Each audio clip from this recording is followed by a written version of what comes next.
O meu nome é Glória e eu sou uma mãe de 29 anos de duas meninas, a Márcia, de 6 anos, e a Sara, de 9.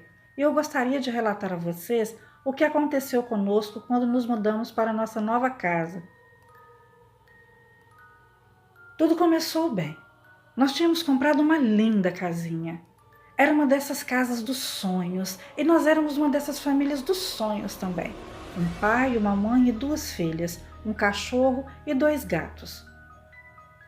Nós nos mudamos logo para a nossa nova casa e já no começo todos nós nos sentimos à vontade e aconchegados em casa, menos a minha filha mais nova, a Márcia. Ela não queria entrar na casa no começo e quando ela finalmente entrou, ela chorou muito e me falou que estava com frio. Um dos meus gatos, a Peluda, também tinha medo da casa e agia muito estranhamente. Ela ficava muito tensa quando estava lá dentro. Eu achei que podia ser porque tinha pouco tempo que ela havia tido 8 gatinhos e ainda estava muito protetora por instinto. Então eu simplesmente ignorei o comportamento dela e esperei que aquilo passasse.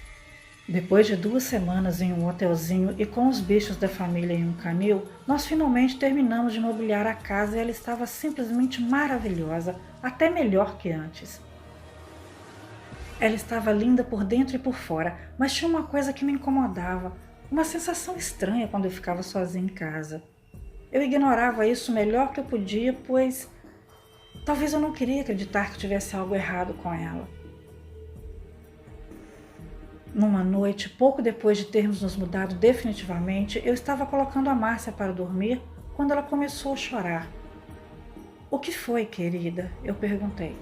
Ela estava chorando como se tivesse algo sério incomodando ela, e ela não era de chorar fácil não, viu? A Sara é que é a mais sensível, e ela que chorava por tudo. "Eu não quero ficar no meu quarto, mamãe", ela falou soluçando. "O Mateus pode voltar."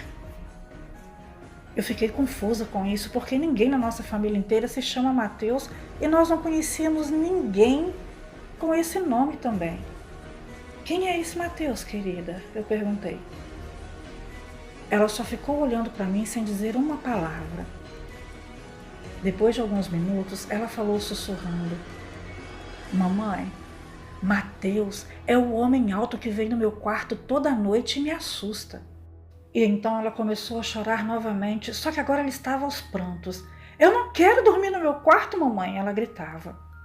Eu comecei a ficar cansada com aquilo e falei que era para ela só fechar os olhos e dormir, mas ela não se acalmava e começou a chorar mais ainda depois que eu apaguei a luz e desci as escadas. A Márcia estava berrando lá em cima com toda a força há um bom tempo, até que o meu marido resolveu ir ver o que estava acontecendo. Ele não gostava de ouvir crianças chorando por algum motivo, e isso deixava ele muito incomodado. Depois de algum tempo, o Beto desceu a escada com a Márcia no colo, ainda chorando, e falou: "Oh, querida, eu acho melhor você vir ver isso." Eu achei que a Márcia tinha aprontado alguma coisa, que tinha jogado os brinquedos dela pelo quarto todo, como ela costuma fazer quando está brava, mas quando eu entrei no quarto dela, eu quase desmaiei. A parede dela estava toda arranhada e escrito com arranhões: "Quer brincar, Márcia?" Por acaso, a Márcia não sabia escrever ainda. Eu acordei a Sara e fomos todos dormir em um hotel perto de casa. No dia seguinte, eu chamei um padre para abençoar a casa. Depois disso, tudo ficou calmo. Nada de estranho aconteceu novamente, até que a Estela apareceu. De vez em quando, a Márcia arranjava um amigo imaginário e a Sara ficava provocando ela por causa disso até que esse amigo imaginário se mudasse. Mas dessa vez foi diferente. Eu estava no meu quarto lendo um livro quando eu ouvi a Márcia falar as palavras que eu nunca vou esquecer. "Oi, Estela, o meu nome é Márcia. Toma, você pode brincar com a minha boneca." A Márcia falou isso na voz mais linda e alegre que eu já tinha ouvido ela falar, e eu simplesmente pensei que fosse só mais um amigo imaginário dela. Depois de mais alguns minutos ouvindo a Márcia brincar com a amiga imaginária dela, a Estela, eu ouvi a Sara entrando no quarto da Márcia. O quarto dela era do outro lado do meu e eu podia ouvir perfeitamente o que as duas estavam falando. Oi, Márcia, a Sara falou com voz provocadora. Quem é sua amiga? A Márcia ficou quieta por uns instantes e então ela falou. Essa é a Estela. Ela é legal. Quer brincar com ela? Na hora eu vi que ia dar confusão. A Sara era bem malvada com a irmã dela e eu já estava pronta para ir separar mais uma briga.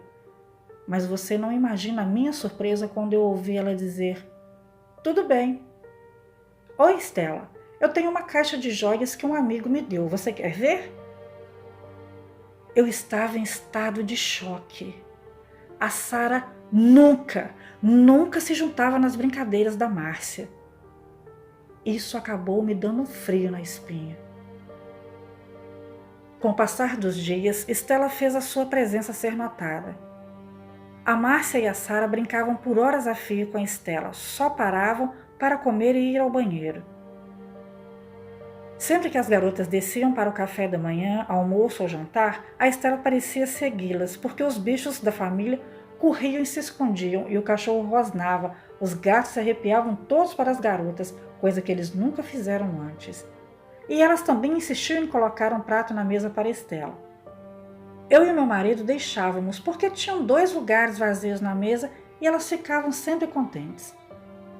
Elas adoravam a Estela, mas eu e meu marido estávamos começando a ficar preocupados. Essa Estela parecia estar tomando o controle da vida delas. Elas não faziam mais o que gostavam nas férias. Nós tentávamos separá-las, mas essa Estela sempre voltava. Eu realmente achava que a Estela era somente uma amiga imaginária delas, até o dia que nós passamos o dia todo fora de casa em um parque de diversões. As garotas adoraram, mas quando voltamos para casa, a cozinha estava uma bagunça e os bichos da família estavam todos escondidos juntos, como se estivessem aterrorizados. Tinham pratos quebrados no chão, água, refrigerante e comida por todo lado, até um garfo e 2 facas fincados na porta da cozinha. Isso nos assustou demais, nos assustou a todos, mas o que estava por vir era ainda pior. As férias acabaram e as garotas voltaram para a escola, e isso irritou muito a Estela. Eu e o meu marido ouvíamos batidas pelas paredes sempre que estávamos em casa e as garotas já tinham ido para a escola. Também ouvíamos sons de alguma coisa arranhando o chão quando o cachorro e os gatos estavam no quintal, e às vezes até gritos, não de medo, mas de pura raiva. Então, em uma segunda-feira de manhã, o meu marido estava preparando as meninas para ir para a escola. As duas estavam com uma expressão muito sombria e não falavam nada, e os gatos e o cachorro estavam com um comportamento muito estranho. Eles sempre se recusavam a entrar na casa, só ficavam no fundo do quintal, e depois de um tempo eu não aguentava mais aquilo e perguntei qual era o problema. De repente, as duas começaram a chorar. A Sara conseguiu falar entre os soluços, algo que me deixou em pânico. A Estela não quer deixar a gente sair, mamãe. Então, a Márcia falou chorando mais que a irmã. Ela falou que se a gente sair, ela vai fazer alguma coisa de muito ruim com todo mundo. A Sara falou novamente. Ela disse que a gente vai ter que ficar com ela, porque a gente mandou o Matheus embora. Isso foi a gota d'água. Eu não podia mais ficar naquela casa.